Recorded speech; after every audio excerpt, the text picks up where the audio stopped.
نحمدہ و نصلی علی رسولہ الکریم اما بعد فاعوذ باللہ من الشیطان الرجیم بسم اللہ الرحمن الرحیم۔ معزز سامعین، نبی کریم صلی اللہ علیہ وسلم نے انسان کی اور باصلاحیت انسان کی اہمیت کو بیان کرتے ہوئے ارشاد فرمایا کہ لوگوں کی مثال 100 اونٹنیوں کی طرح ہے جن میں سواری کے قابل کوئی ایک آدھی ہوتا ہے۔ اب یہ ایک مثال ہے اس بات کو سمجھانے کے لیے کہ انسان اور بالخصوص باصلاحیت انسان کی اللہ کے ہاں اور معاشرے میں اس کی کیا قیمت اور وقت ہے۔ چونکہ اونٹ 100 بھی ہوں تو زیادہ تر صرف بوجھ اٹھانے والے ہوتے ہیں، سواری کے قابل ایک آدھ اونٹ ہی ہوتا ہے۔ یہی حال انسانی معاشرے کا ہے۔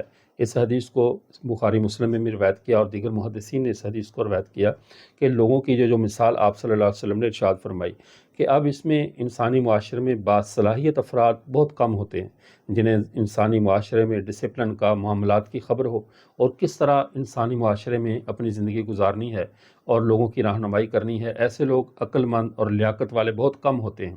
یہی وجہ ہے آپ صلی اللہ علیہ وسلم نے انسانوں کی قدر کرنا ہمیں سکھایا ہے۔ کسی بھی ذاتی اختلاف کی وجہ سے بلا وجہ کسی انسان کا خون بہا دینا، اس کو قتل کر دینا، یہ اسلام کا حسن نہیں ہے، نہ اسلام کا یہ پسندیدہ عمل ہے۔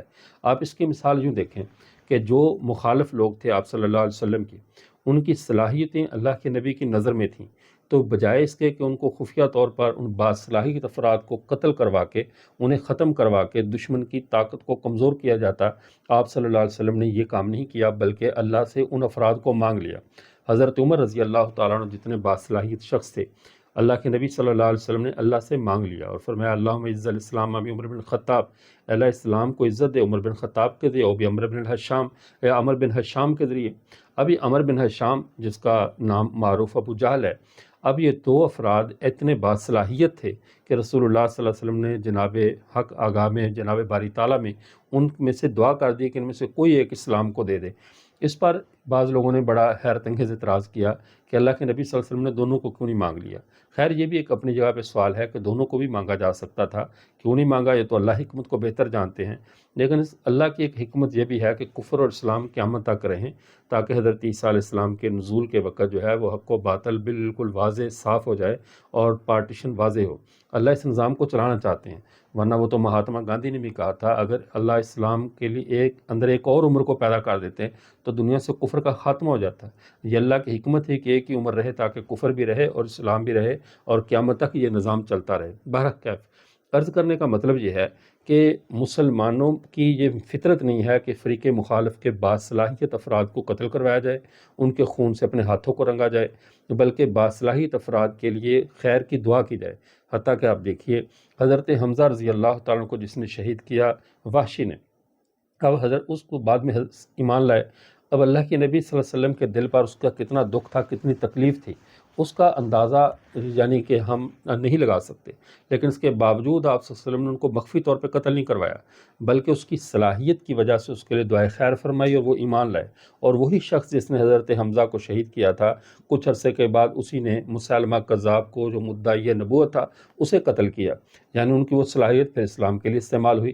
اسی طرح ابو سفیان کو دیکھ لیجئے، خالد بن ولید کو دیکھ لیجئے، دیگر ان جلیل القدر جرنیل صحابہ کو دیکھ لیجئے جنہوں نے کافی عرصے تک اسلام کے خلاف اپنی تمام توانائیوں کو صرف کیا، لیکن رسول اللہ صلی اللہ علیہ وسلم نے خفیہ طور پہ ان کو کوئی نقصان نہیں پہنچایا، بلکہ بحیثیت قوم ان کی صلاحیتوں کی قدر کی۔ اور ویسے بھی باصلاحیت افراد مروا کے کسی فرقے کے یا کسی جماعت کے لوگوں کو، باصلاحیت لوگوں کو ختم کروا کے اس پہ غلبہ پانا، یہ کون سا کمال ہے؟